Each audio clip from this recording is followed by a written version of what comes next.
श्रीमान् वेंकटनाथार्य कवितार्किककेसरी वेदांताचार्यवर्यो मे सन्निधत्तां सदा हृदि। ओं तपस्वाध्याय निरतं तपस्वी वाग्विदाम्बरं नारदं परिपप्रच्छ वाल्मीकिर्मुनिपुङ्गवं कोनस्मिन् साम्प्रतं लोके गुणवान् कश्च वीर्यवान् धर्मज्ञश्च कृतज्ञश्च सत्यवाक्यो दृढव्रतः चारित्रेण च को युक्तः सर्वभूतेषु को हितः विद्वान् कः समर्थश्च कश्चैकः प्रियदर्शनः आत्मवान् को जितक्रोधो द्युतिमान् को न सूयकः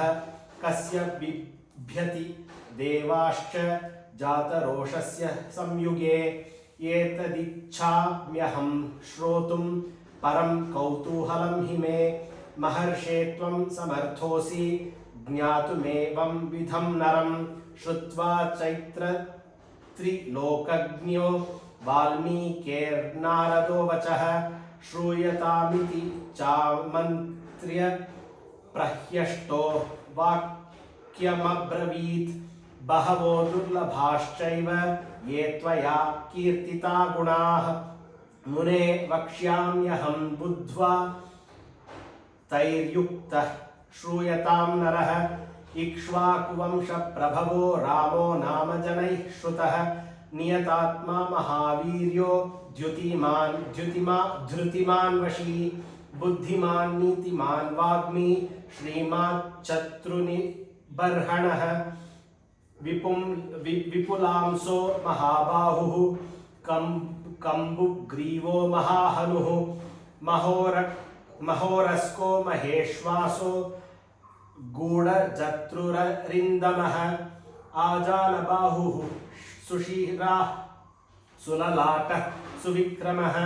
समः समविभक्ताङ्ग स्निग्धवर्णः प्रतापवान्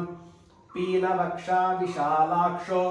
लक्ष्मीवाञ्छुभलक्षणः धर्मज्ञः सत्यसन्धश्च प्रजानां च हिते रतः यशस्वी ज्ञानसम्पन्नः शुचिर्वश्यः समाधिमान् प्रजापतिसमः श्रीमान् धाता रिपुनिषूदनः रक्षिता जीवलोकस्य धर्मस्य परिरक्षिता रक्षिता स्वस्य धर्मस्य स्वजनस्य च रक्षिता वेदाङ्गतत्त्वज्ञो धनुर्वेदे च निष्ठितः सर्वशास्त्रार्थतत्त्वज्ञः स्मृतिमान् प्रतिभानवान् सर्वलोकप्रियः साधुरदीनात्मा विचक्षणः सर्वदाभिगतः सिद्ध समुद्र इव सन्धुभिः आर्यः सर्वसमश्चैव सदैव प्रियदर्शनः स च सर्वगुणोपेतः कौसल्यानन्दवर्धनः समुद्र इव गाम्भीर्ये धैर्येण हिमवानिव विष्णुना सदृशो वीर्ये सोमवत् प्रियदर्शनः कालाग्निसदृशः क्रोधे क्षमया पृथिवी समः धनदेन समस्त्यागे सत्ये धर्म इवापरः तमेवङ्गुणसम्पन्नं रामं सत्यपराक्रमं ज्येष्ठं ज्येष्ठगुणैर्युक्तं प्रियं दशरथः सुतं प्रकृतीनां हितैर्युक्तं प्रकृतिप्रियकाम्यया यौवराज्येन संयोक्तुमैच्छत् प्रीत्या महीपतिः तस्याभिषेकसंभारान् दृष्ट्वा भार्यार्थकैकयी पूर्वं दत्तवरा देवी वरमेन मयाचत विवासनं च रामस्य भरतस्याभिषेचनं स सत्यवचनात् राजा धर्मपाशेन संयतः विवासयामास सुतं रामं दशरथः प्रियं स जगाम वनं वीरः प्रतिज्ञा मनुपालयान् पितृवर्चन निर्देशात् कैकेय्याः प्रियकारणात् तं व्रजन्तं प्रियो भ्राता लक्ष्मणेनु जगामः स्नेहाद् विनयसम्पन्नः सुमित्रानन्दवर्धनः भ्रातरं दियतो भ्रातुः सौभ्रात्रः मनुदर्शयन् रामस्य दयिता भार्या नित्यं प्राणसमाहिता जनकस्य कुले जाता देवमायेव निर्मिता सर्वलक्षणसम्पन्ना नारीणमुत्तमा वधूः सीताप्यनुगता रामं शशिनं रोहिणी यथा पौरैरनुगतो दूरं पित्रा दशरथेन च शृङ्गवेरपुरे सूतं गङ्गाकूले व्यसर्जयत् गृहमासाद्य धर्मात्मा निषादाधिपतिं प्रियं गुहेन सहितो रामो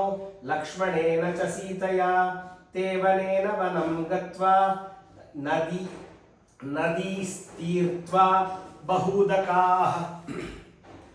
चित्रकूटमनुप्रायः भरद्वाजस्य शासनात् रम्यमावसथं कृत्वा रममाणा वने त्रयः देवगन्धर्वसङ्काशास्तत्र ते न्यवसन् सुखं चित्रकूटं गते रामे पुत्रशोकातुरस्तदा राजा दशरथः स्वर्गं जगाम विलपन् सुतं गते तु तस्मिन् भरतो वसिष्ठप्रमुखैर्द्विजैः नियुज्यमानो राज्याय नैच्छद् राज्यं महाबलः स जगाम वनं वीरो रामपादप्रसादकः गत्वा तु स महात्मानं रामं सत्यपराक्रमम् अयाचद् भ्रातरं राममार्य विभावपुरस्कृतः त्वमेव राजा धर्मज्ञ इति रामं वचोब्रवीत् रामोऽपि परमोदारः सुमुखः सुमहाशयाः न चैच्छत् पितुरादेशात् राज्यं रामो महाबलः पादुके चास्य राज्याय न्यासं दत्त्वा पुनः पुनः निवर्तयामास ततो भरताग्रजः स काममनवाप्यैव रामपादावुपस्पृशन् नन्दिग्रामे करोत् राज्यं रामागमनकाङ्क्षया गते तु भरते श्रीमान् सत्यसन्धो जितेन्द्रियः रामस्तु पुनरालक्ष्य नागरस्य जनस्य च तत्रागमनमेकाग्रो दण्डकान् प्रविवेशः प्रविश्यतु महारण्यं रामो राजीवलोचनः विराधं राक्षसं हत्वा शरभङ्गददर्शः सुतीक्ष्णं चाप्यगस्त्यं च अग्रस्त्य भ्रातरं तथा अगस्त्यवचनाच्चैव जग्राहेन्द्रं शरासनं खगं च परमप्रीतस्तूणी चाक्षयः सायकौ वसतस्तस्य रामस्य वने वनचरैः सह ऋषयोऽभ्यागमन् सर्वे वधाय सुरराक्षसां स तेषां प्रतिशुश्राव राक्षसानां तदा वने प्रतिज्ञातश्च रामेण वधः संयति रक्षसां ऋषीणामग्निकल्पानां दण्डकारण्यवासिनां तेन तत्रैव वसता जनस्था न निवासिनी विरूपिता शूर्पणखा राक्षसी कामरूपिणी ततः शूर्पणखा वाक्याद् दुद्युक्तान् सर्वराक्षसान् खरं त्रिशिरसं चैव दूषणं चैव राक्षसं निजघाण रणे रामस्तेषां चैव पदानुगान् वने तस्मिन् निवसत जनस्थाननिवासिनां रक्षसां निहतान्यासन् सहस्राणि 14 ततो ज्ञातिवधं श्रुत्वा रावणः क्रोधमूर्छितः सहायं वरयामास मारीचं नाम राक्षसं वार्यमाणः सुबहुशो मारीचेन स रावणः न विरोधो बलवता क्षमो रावण तेन ते अनादृत्य तु तद्वाक्यं रावणः कालचोदितः जगाम सह मारीच तस्याश्रमपदं तदा तेन मायाविना दूरमपवाह्य नृपात्मजौ जहरा भार्यां रामस्य गृध्नं हत्वा जटायुषं गृध्नं च निहतं दृष्ट्वा हृद्यतां श्रुत्वा च मैथिलीं राघवः शोकसंतप्तो पाकुलेन्द्रियः ततस्तेनैव शोकेन गृध्नं दग्ध्वा जटायुषं मार्गमाणो वने सीतां राक्षसं संददर्शः कबन्धं नाम रूपेण विकृतं घोरदर्शनं तं निहत्य महाबाहुर्ददाह स्वर्गतश्च सः स चास्य कथयामास शबरीं धर्मचारिणीं श्रमणां धर्मनिपुणामभिगच्छेति राघव सोऽभ्यगच्छन् महातेजा शबरीं शत्रुसूदनः शबर्या पूजितः सम्यग् रामो दशरथात्मजः पम्पातीरे हनुमता संगतो वानरेण हनुमद्वचनाच्चैव सुग्रीवेण समागतः सुग्रीवाय च तत्सर्वं शंसद्रामो महाबलः आदितस्तद् यथावृत्तं सीतयाश्च विशेषतः सुग्रीवश्चापि तत्सर्वं श्रुत्वा रामस्य वानरः चकार सख्यं रामेण प्रतिशैवाग्निसाक्षिकं ततो वानरराजेन वैरानुकथनं प्रति रामाय वेदितं सर्वं प्रणयाद्दुःखितेन च प्रतिज्ञातं च रामेण तदा वालिवधं प्रति वालिनश्च बलं तत्र कथयामास वानरः सुग्रीवः शङ्कितश्चासीन् नित्यं वीर्येण राघवे राघव प्रत्ययार्थं तु दुन्दुभेकायमुत्तमं दर्शयामास सुग्रीवो पर्वतसन्निभम् उत्स्मयित्वा महाबाहुः प्रेक्ष्य चास्ति महाबलः पादाङ्गुष्ठेन चिक्षेप सम्पूर्णं 10 योजनं बिभेद च पुनस्तालान् सत्तैकेन महेशुना गिरिं रसातलं चैव जनयन् प्रत्ययं तदा ततः प्रीतमनास्तेन विश्वस्तः स महाकपिः किष्किन्धां रामसहितो जगाम च गुहां तदा ततो गर्जध्वरिवरः सुग्रीवो हेमपिङ्गलः तेन नादेन महता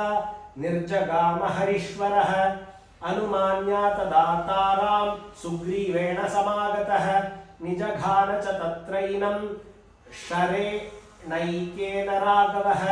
ततः सुग्रीववचनाद्वत्वा वाली नमाहवे सुग्रीवमेव तद्राज्ये राघवः प्रत्यपादयत् स च सर्वान् समानीय वानरर्षभः दिशः प्रस्थापयामास दिदुक्षुर्जनकात्मजां ततो गृध्नस्य वचनात् सम्पातेर्हनुमान् बली शतयोजन विस्तीर्णं पुप्लुवे लवणार्वणं तत्र लङ्का समासाद्य पुरीं रावणपालितां ददर्श सीतां ध्यायन्तीम् अशोकवनिकां गतं निवेदयित्वा विज्ञानं प्रवृत्तिं विनिवेद्य च समाश्वास्य च वैदेहीं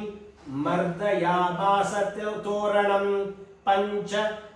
सेनाग्रगान् हत्वा सप्त मित्रसुतानपि शूरपक्षं च निष्पिष्य गृहणं समुपागतम् अस्त्रेणोन्मुक्तमानं ज्ञात्वा पैदामहात्वरात् मर्शयन् राक्षसान् वीरो यन्त्रिणस्तान् यदुच्छया ततो दग्ध्वा पुरीं लङ्कामृते सीतां च मैथिलीं रामाय प्रियमाख्यातुं पुनरायान् महाकपिः सोऽभिगम्य महात्मानं कृत्वा रामं प्रदक्षिणं न्यवेद यदमेत्यात्मा दृष्टा सीतेति तत्त्वतः ततः सुग्रीवसहितो गत्वा तीरं महोदधे समुद्रं क्षोभयामास शरैरादित्य सन्निभैः दर्शयामास चात्मानं समुद्रः सरितां पतिः समुद्रवचनाच्चैव नलं सेतुमकारयत् तेन गत्वा पुरीं लङ्का हत्वा रावणमाहवे रामः सीतामनुप्राप्य परां व्रीडामुपागमत् तामुवाच ततो रामः पुरुषं जनसंसदि अमृष्यमाणा सा सीता विवेश ज्वलनं सति ततोऽग्निवचनात् सीतां ज्ञात्वा विगतकल्मषां कर्मणा तेन महता त्रैलोक्यं सचराचरं सदेवर्षिगणं तुष्टं राघवस्य महात्मनः बभौ रामः सम्प्रह्यष्टः पूजितः सर्वदैवतैः अभिषिच्य स लङ्कायां राक्षसेन्द्रं विभीषणं कृतकृत्य स्तदा रामो विज्वरः प्रमुमोदः देवताभ्यो वरं प्राप्य समुत्थाप्य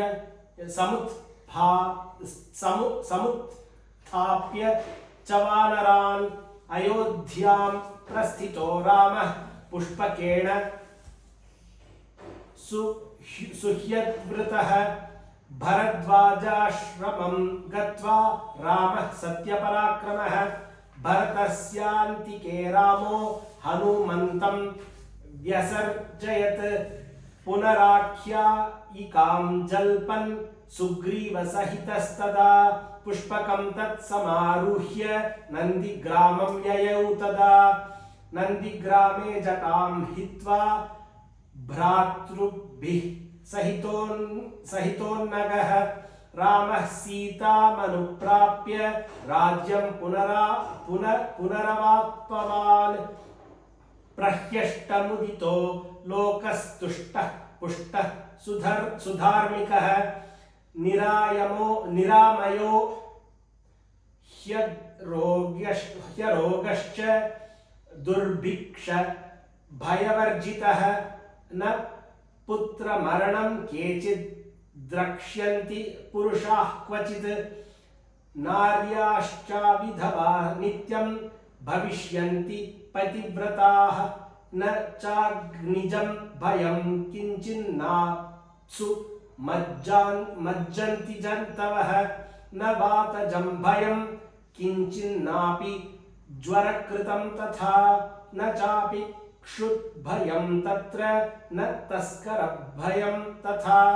नगराणि च राष्ट्राणि धनधान्ययुतानि च नित्यं प्रमुदिताः सर्वे यथा कृतयुगे तथा अश्वमेधशतैरिष्ट्वा तथा बहुसु वर्णकैः गावं कोट्ययुतं दत्त्वा विद्वद्भ्यो विधिपूर्वकम् असंख्येयं धनं दत्त्वा ब्राह्मणेभ्यो महायशाः राजवंशाच्छतगुणान् स्थापयिष्यति राघवः चातुर्वर्ण्यं च लोकेऽस्मिन् स्वे स्वे धर्मे नियोक्ष्यति 10 वर्षसहस्राणि 10 वर्षशतानि च रामो राज्यमुपासित्वा ब्रह्मलोकं प्रयास्यति इदं पवित्रं पापघ्नं पुण्यं वेदैश्च सम्मितं यः पठेद् रामचरितं सर्वपापैः प्रमुच्यते एतदाख्यानमायुष्ठं पठन् रामायणं नरः सपुत्रपौत्रः सगणः